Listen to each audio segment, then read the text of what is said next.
Es un enorme placer estar aquí junto a ustedes y un agradecimiento muy profundo a Casa América por brindar este maravilloso foro para que podamos comunicar estas ideas y estas experiencias. Me gustaría hacer hincapié ahora en dos aspectos muy importantes que han recalcado mis colegas, la licenciada Rodríguez Rojas y el doctor Toomey, con anterioridad. El primero es que la delincuencia organizada en todos los países que nosotros hemos estado investigando tiene causas muy complejas, tiene factores asociados muy complejos que no están adecuadamente identificados desde el punto de vista científico. Los factores que hemos podido identificar a lo largo de muchos años de investigación en 107 países con 68 equipos de trabajo, con mucha ayuda de las Naciones Unidas, con mucha ayuda en algunos casos de la Unión Europea, los factores que están asociados a este crecimiento desmedido de la delincuencia organizada son diversos. Son políticos, son factores sociales, son factores económicos. La globalización de los mercados, por ejemplo, ha hecho que exista un lado oscuro de la globalización. Han disminuido las barreras que antes le impedían a los grupos criminales que traficaban seres humanos, que traficaban drogas. Esas barreras ya no existen y hoy se puede generar un negocio criminal y legal con muchísima más facilidad que hace 40 años. Los avances tecnológicos han hecho lo suyo, pero digamos que en el caso mexicano, el fenómeno de violencia organizada, barbarizada, como el que acaban de presenciar ustedes en la presentación de la licenciada Cintia Rodríguez Rojas, se da a través de factores concretos muy interesantes. La delincuencia organizada en África, por ejemplo, ha crecido debido a factores asociados a la ausencia de Estado. La delincuencia organizada en México ha crecido y ha prosperado debido a la gestión de un Estado donde existía un partido único por muchas décadas que utilizó a la delincuencia organizada para los propósitos que hoy se conocen a través de obras numerosas que se han publicado. El Partido Único de Estado, de alguna manera, durante muchas décadas, gestionó a la delincuencia organizada, como está demostrado en los casos de Miguel Ángel Félix Gallardo, un capo de capos que en su momento, durante mucho tiempo, controlaba a muchos de estos grupos criminales que hoy están en puja, que hoy están compitiendo. Y a través de la transición política de la cual México en parte se ha beneficiado y en parte se ha perjudicado en los últimos años, hoy esa transición política donde se ha marchado hacia un sistema de competencia electoral, donde vemos muchos partidos compitiendo por alcaldías, compitiendo por gobernaciones, hoy a través de esa competencia político-electoral, los grupos criminales pasaron de ser gestionados por el Partido Único de Estado, que tenía un control reticular en lo político, en lo económico, en lo social. Ese Partido Único de Estado ya no existe y hoy lo que nos encontramos son partidos que compiten por el poder de manera caótica, sin instituciones adecuadas para el control de financiamiento electoral, sin instituciones adecuadas para el control patrimonial de las alcaldías, sin instituciones adecuadas para el control político de los miembros de los partidos. Y eso sucede más allá de mis interpretaciones, simplemente leyendo los informes, por ejemplo, de la Auditoría General de la República Mexicana, donde da cuenta de cómo los alcaldes toman dinero federal, se compran camiones y automóviles y se los llevan a la casa al final de los mandatos. Esas son publicaciones de los reportes que hoy existen en México. Ahora bien, tenemos un problema grave. Esa competencia electoral ha hecho que hoy los grupos criminales organizados, que antes eran simplemente gestionados por el Estado, donde se les asignaba mercados, se les asignaba bienes. Hoy esos grupos criminales ven que las alcaldías están aisladas políticamente, financiando sus campañas electorales a través de mecanismos formales e informales, y esos grupos criminales pasaron a gestionar el proceso político. Hoy el Estado mexicano está fragmentado en cientos de pedazos y cada grupo criminal controla un pedazo del Estado diferente. Tienes policías en Nuevo León trabajando para los Zetas, policías en Nuevo León trabajando para Sinaloa. Esas policías se están tiroteando entre sí, o sea que las autoridades forman parte de la delincuencia organizada en México de manera muy fragmentada y muy caótica. Eso está explicando el aumento de la violencia y la barbarización de la violencia. Hoy tenemos una delincuencia organizada mexicana que no se dedica solo a drogas, se dedica a 22 tipos de delitos. Tráfico de migrantes, tráfico de seres humanos, tráfico de armas, extorsión, piratería, contrabando, diferentes tipos de delitos que dan un enorme flujo patrimonial a estos grupos criminales, con los cuales se han lanzado no solamente a capturar instituciones en México, sino a capturar instituciones en 52 países del mundo, de acuerdo a reportes de inteligencia financiera consolidados en esos 52 países del mundo. Hoy en día esa delincuencia organizada mexicana, que se dedica a 22 tipos de delitos y está presente en 52 países, también tiene reportes de inteligencia que admiten su presencia en países como España y Alemania. No es una presencia violenta, no es una presencia que se manifiesta como lo acaba de demostrar la licenciada Cintia Rodríguez Rojas, pero sí es una presencia patrimonial importante que permite que el cartel de Sinaloa sea tan poderoso como es. Siempre decimos que para que exista una federación como la de Sinaloa, que tiene presencia poderosa en 52 países del mundo, que compra políticos, que compra empresarios, para que exista ese tipo de organización criminal, tienen que existir también Alemanias y Españas, donde ellos pueden colocar su dinero, sus patrimonios mal habidos. La delincuencia organizada, paradójicamente, al final de su historia, cuando necesitan esconder sus patrimonios, busca el Estado de Derecho. Busca asignar sus patrimonios a países donde existen jueces imparciales, donde existe una justicia predecible para que sus activos estén seguros. Ahora bien, todo esto que acabo de comentarles, el Estado mexicano lo está enfrentando de una manera bastante limitada a través de represión, enviando soldados a las calles, enviando a policías a las calles, enviando más fiscales, que lamentablemente son corrompidos, porque a estos grupos criminales no se les está tocando la dimensión patrimonial, sus miles de empresas formalmente establecidas en el sector de la construcción, en el sector financiero, en el sector agropecuario, en el sector minero, no se les están tocando sus ganancias patrimoniales y existe una razón muy simple para ello, es que esas empresas legales que ellos forman y que ellos utilizan también financian campañas electorales. De acuerdo a inteligencia militar mexicana, el 65% de las campañas electorales mexicanas están siendo penetradas por grupos criminales, parcial o totalmente. Por lo tanto, tenemos un problema también en el desarrollo democrático mexicano, ya que son las mafias las que en este momento están, de alguna manera, imprimiendo su presión, su sesgo, en los resultados electorales que estamos observando en México. Por lo tanto, también se está atrasando el desarrollo político mexicano. Ante esta situación calamitosa que les estoy describiendo, el Estado mexicano aplica represión, pero lamentablemente la represión no viene acompañada de una sanción judicial. Es solamente represión, como explicaban mis colegas anteriormente. No hay sanción judicial en un Estado de Derecho con sentencias firmes, con apelaciones. El 99% de las detenciones no terminan en sentencia. Eso es impunidad. Por lo tanto, toda esta represión no viene acompañada de sanción. Estas son estadísticas oficiales, las que estamos comentando acá. Esto es un problema grave, porque lo que pasa aquí es que la paradoja de la represión consiste en lo siguiente. Tú le tiras más soldados y más policías a los grupos criminales y ellos con sus patrimonios intactos lo que hacen es simplemente se defienden con más corrupción y más violencia. Les tiras más policías y más fiscales y ellos aumentan su nivel de corrupción y su nivel de violencia. Con lo cual tienes este círculo vicioso de violencia organizada y violencia extrema que acabamos de comentar, que es muy lamentable. Ante esta situación, lo que los países que desean contener a la delincuencia organizada hacen es algo que está muy bien descrito en la Convención de las Naciones Unidas contra la Delincuencia Organizada, que se denomina la Convención de Palermo. En la Convención de Palermo hay 4 tipos de medidas importantes que los estados, que las han aplicado al mismo tiempo, han demostrado algún tipo de avance para contener a los grupos criminales. El primer tipo de medida es la sanción judicial en un Estado de Derecho, un sistema judicial que funcione como tal en un Estado de Derecho donde puntillosamente se le respeten los derechos humanos a las víctimas y a los imputados. A las víctimas y a los imputados.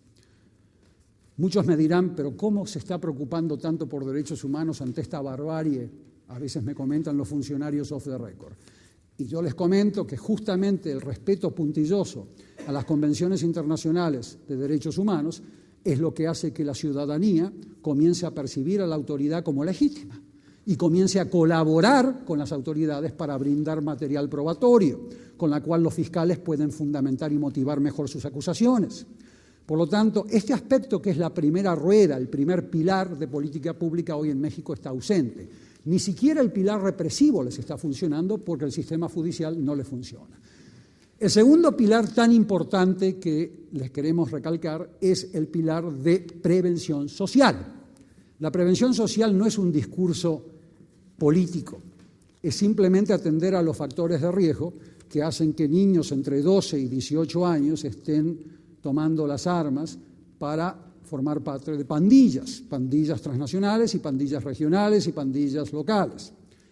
Hay factores ligados a escolaridad, hay factores ligados a adicción, hay factores ligados a disfuncionalidad familiar, hay factores ligados al ámbito de violencia en los vecindarios, en los cuales el Estado y la sociedad civil tienen que formar alianzas, tienen que formar redes, como se está haciendo en Italia a través de la red Libera, con 1.200 asociaciones civiles, haciendo alianza con gobiernos locales, como en Bari, Italia, donde se comienzan a abordar estos temas ligados a factores de riesgo de salud, factores de riesgo de educación, ausencia de oportunidades de vida y demás factores. Esa es una política de prevención social que hoy en México está ausente. El tercer factor importante de la Convención de Palermo es el factor de corrupción política, la prevención de la corrupción política. No son más policías y más fiscales persiguiendo políticos, es que los mismos partidos políticos, las mismas facciones políticas, lleguen a un acuerdo, algunos le llaman tipo Moncloa en México, para poder autolimitarse, autopurgarse y deshacerse de la cloaca de corrupción política que está invadiendo a todos los partidos mexicanos, izquierda, derecha, centro, acá no hay ideologías. Eso es algo que ha ocurrido en algunos países parcialmente. Hubo un movimiento de manos limpias en Italia, hubo un movimiento de manos limpias en algunos países que ha logrado que la clase política primero se cuestione, cambie sus reglas del juego y comience a impedir que las campañas electorales sean financiadas de la manera que son financiadas hoy en día. Estos factores no están presentes en México, no se están aplicando estas medidas de prevención de la infiltración de campañas electorales, de prevención de la infiltración de contrataciones de licitaciones públicas, de la prevención de la infiltración de la delincuencia organizada en el ámbito político. Porque la protección política es un pilar fundamental con la cual la delincuencia organizada crece hacia dentro de México y hacia afuera de México, como les dije antes. El cuarto pilar importante es el de desmantelamiento patrimonial de los grupos criminales en el sector formal legal de la economía. Los reportes de inteligencia financiera provenientes de 68 países del mundo dan cuenta que en México el 67% de los sectores económicos del PIB, del Producto Bruto Interno, han sido infiltrados. Eso no es solamente algo que le pasa a México, le sucede a muchos países del mundo. En México no se están implementando las medidas por las cuales se puede llegar a desmantelar patrimonialmente a los grupos criminales. Y esto no es solamente lavado de dinero.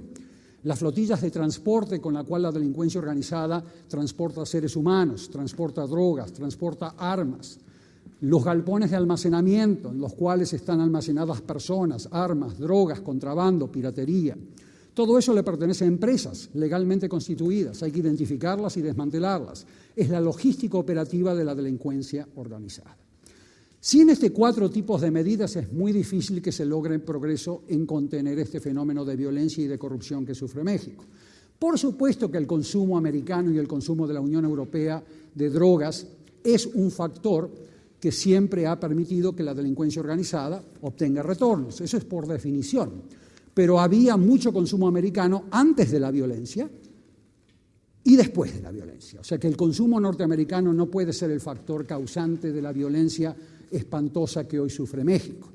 Claro que existen armerías, 12.000 armerías en la frontera con Estados Unidos del lado americano.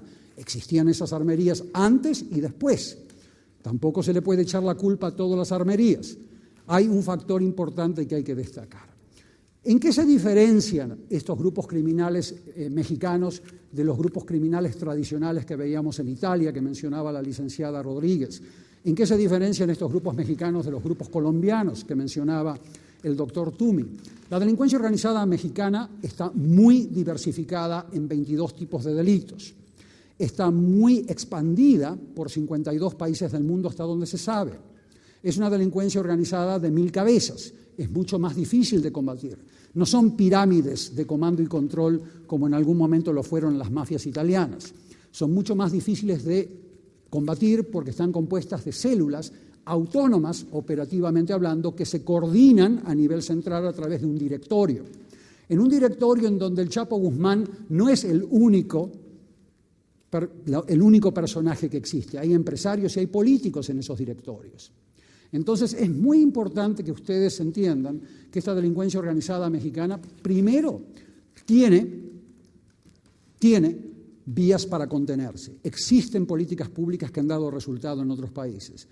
Y segundo, es muy importante entender que el Estado mexicano no está haciendo lo propio porque está sufriendo una transición política muy dolorosa hacia un sistema democrático que todavía no lo es y que por lo tanto no puede implementar estas medidas de contención de los grupos criminales, ya que la clase político-empresarial, que debería ser la que apoya la implementación de estas medidas, está a la vez beneficiándose de la existencia de estos grupos criminales. Solamente la élite político-empresarial de los países donde esto ocurre toman el toro por las astas, comienzan a aplicar estas medidas cuando ellos y ellas, como élite, sufren el mismo dolor y las mismas pérdidas que hoy la persona promedia mexicana está sufriendo. Es ahí cuando ese dolor, cuando esa violencia le llega a la casa de los señores Slim, de los señores Azcárragas, de los señores Salinas Pliego, de toda esa élite, que no necesariamente tiene la culpa ni está participando en ningún tipo de delito, pero sin embargo no está promoviendo la implementación de estas medidas. Cuando los senadores, como sucedía en Italia, que invitaban a los mafiosos a sus casas, que invitaban a los mafiosos a sus clubs más exclusivos, cuando esos senadores, cuando esos diputados comienzan a sufrir el mismo dolor que hoy tú ves en Ciudad Juárez, que lo sufren la madre y el padre promedio, es ahí cuando estas medidas se comienzan a tomar con seriedad. Lamentablemente México no ha llegado todavía a ese punto, no ha llegado todavía a esa situación. Lamentablemente México tiene mucho dolor por delante.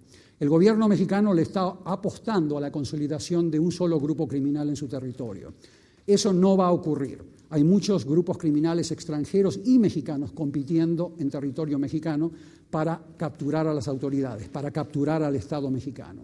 Esa competencia por la captura del Estado y por la captura de 22 tipos de mercados ilegales está causando la violencia que estábamos mencionando antes y que hemos visto en estas fotografías. Ahora bien, como panacea y como señuelo, a ustedes les están ofreciendo la legalización del consumo de drogas, como si uno legalizase la marihuana, el Chapo Guzmán desaparecería del planeta. Eso no va a ocurrir. Es una delincuencia organizada demasiado diversificada. Y además, la descriminalización, la despenalización del consumo es una excelente política de salud pública, no contra la delincuencia organizada, solamente cuando los países tienen dos andamiajes institucionales que México no posee todavía. El primer andamiaje es el que les mencionaba antes, el de prevención social, donde tú tienes que tener a los ministerios de salud, del trabajo, de desarrollo social, de educación, trabajando en un solo gabinete de seguridad humana en colaboración con la sociedad civil, de la manera que lo está haciendo Italia. Eso México no lo tiene, no hay prevención social. Si tú despenalizas el consumo sin prevención social, te aumenta la demanda, te aumenta el consumo, aumentan las muertes y las adicciones. Y segundo, el marco regulatorio, que es muy importante. México no es capaz de regular sus propios antibióticos, sus propias aspirinas. Por lo tanto, difícilmente va a poder regular los productos que supuestamente van a tener acceso legal en un futuro. Por lo tanto, hay que institucionalizar al país antes de empezar a implementar medidas que parecen muy atractivas, parecen ser las mejores, pero sin embargo pueden ocasionar un efecto boomerang. Es una excelente política de salud, pero no es una excelente medida para hacer desaparecer a estos monstruos de delincuencia organizada que se han estado expandiendo hacia lo largo y lo ancho del continente y hacia Europa y hacia Asia y hacia África. Eso está comprobado. Les agradecemos muchísimo por la atención. Felicidades.